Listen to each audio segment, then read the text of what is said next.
Hello and welcome to Dr. Whoooeeooo. We are who we do comparison contrast a book report with the target novelizations, and this time we're reviewing or we're discussing Marco Polo, the trip to Cathay with the first Doctor, Susan and Barbara and Ian, and their run-in with a certain traveler on his way to the capital city to meet Kublai Khan. And so I'd like to let my friend Philip give you his remembrance of the first or the 7-part series that it was. Thank you, Sue, and hello, everybody. I like it. This story has not got many visual references, as in it doesn't exist to watch as a proper program. So we're reduced to like either audio tracks or even what do you call those things? Telesnaps. So I listened to it via the audio tracks. It's a very lovely story.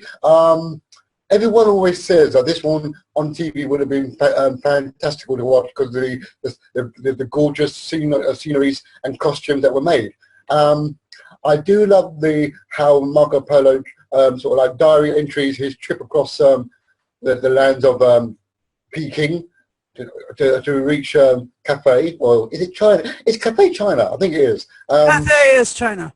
Yeah, so they travels across China to reach the capital of Cathay, and what I really like the most about it is how everyone's having to struggle across the desert, and that cheeky monkey Tigana, you know, he goes around stealing the waters, and he's destroying water things in the water stations. I like him. I thought he was a good villain. And he met a very sticky end by the hands of Marco Polo, which was good. And also another funny part is when they finally reach Kublai Khan, the Doctor and Kublai Khan are like two old men in a gentleman's club moaning about their ailments and playing backgammon to win the TARDIS battle was quite fun.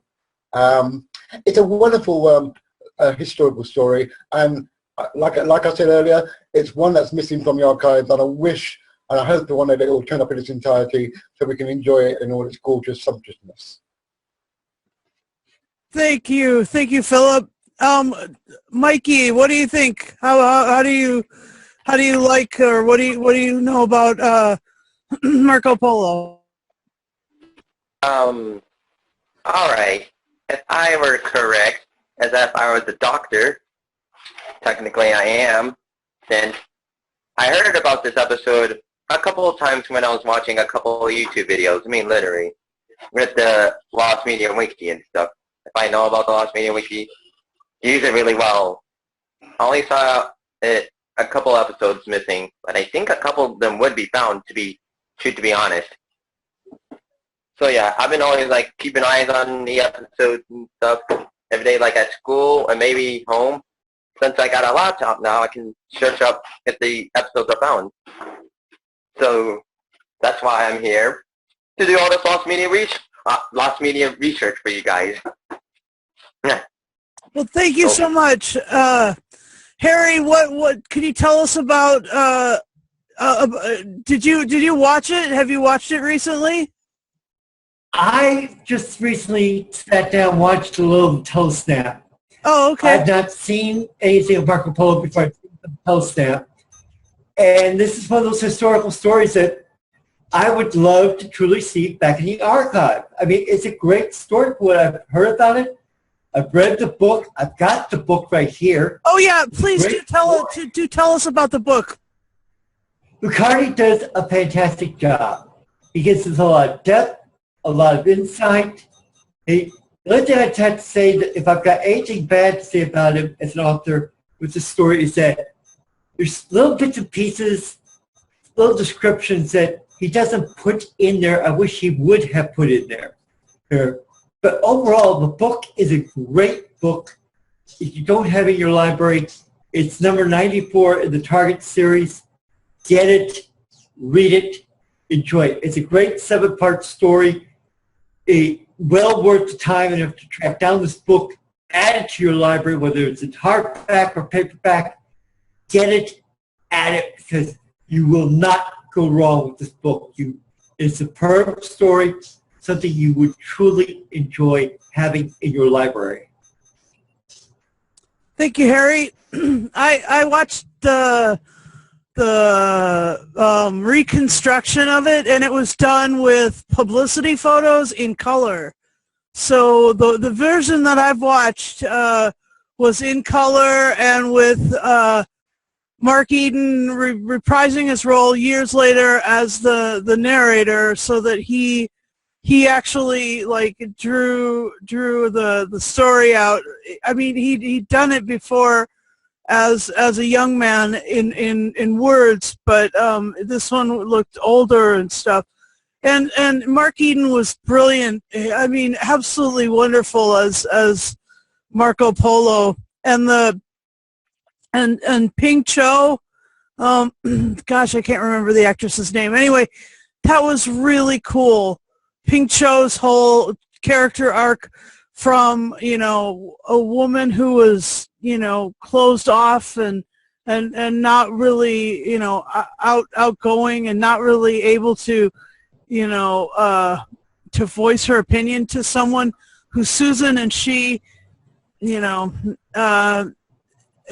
had made it really incredible voyage with each other, and they'd ended up being like tent mates for like the pretty much the whole story, and so Barbara and Ian always doing battle with Tegana. Tegana was just, as Philip has mentioned, really an incredible baddie. What a wonderful bad influence he was on everybody. He had a sort of a charisma towards like the whole thing. I mean, he was able to manipulate Marco Polo over and over and over again. And I don't know what that was. I mean, I don't know how he was able to fool this man of the world so many times until they were finally all the way over in the capital city of Cathay, China now. And it was really cool. It was a really cool story. It took us along the Silk Road. It took us in pretty amazing imagery. And the TARDIS was always in jeopardy. I mean, the TARDIS was always like, on the auction block. So that was really cool. I mean, here's this amazing machine, little caravan, they called it, and it flew through time and space, and they didn't, and then when they finally got it back, as was mentioned, like the whole thing was played backgammon even for it, the wonderful Kublai Khan ended up losing to the Doctor, and then he ended up getting the Doctor said as they were entering the TARDIS was, you're really going to enjoy this part, and they took off. And the other thing that was really interesting was the Kublai Khan said he had gout. Now, I don't think medically that was a term back then.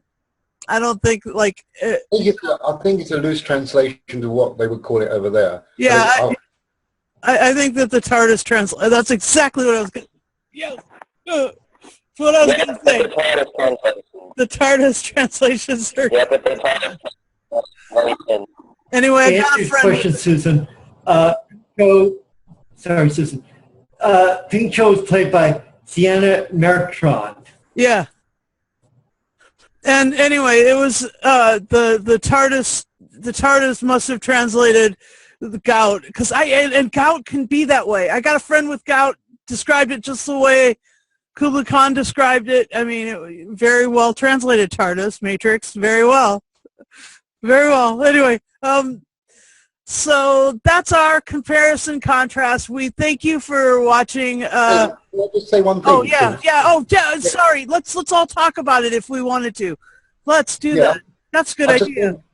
I just wanted to say it was interesting that I think this is the first time that Gallifrey is mentioned in Susan's description to Ping Cho. Yeah. She describes the world, and I think she does it again in the censor rights, but that's another story. So yeah, there you go. That's what I wanted to say. Yeah, that's Found right. out something. The director. There were two directors for this story. The episode 4 was done by John Crockett, but the remaining episodes were done by a man who's familiar to fans, Waris Hussein. Ah, yes. And if you're, who directed all 4 episodes of Unearthly Child.